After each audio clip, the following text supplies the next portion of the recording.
Hay mucha gente qui a pil moun. Hay un problema, hay un problema, Hay un tren por la tarde, es que tren por pita. No hay agua en mi habitación, Pas gen dans la chambre moyen.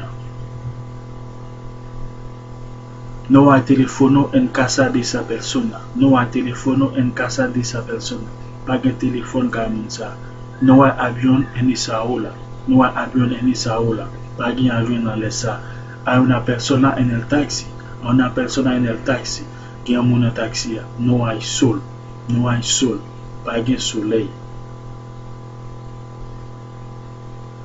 Hace un mes que estoy en Madrid, ça fait un mois depuis moi Madrid. Había un hombre aquí, te gen un nègre. Hoy no hay visitas, je dis pas gen visite. Es demasiado grande, Litwagla.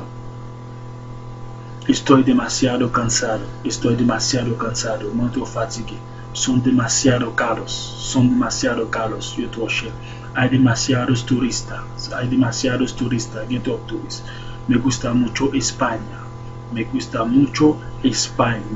Moi aime un peu l'Espagne. Merci à tout le monde qui a regardé la vidéo ça. Merci pour tout le monde. Moi invite nous à abonner à la chaîne là pour l'autre vidéo qui va venir encore pour le kawaii. Ciao.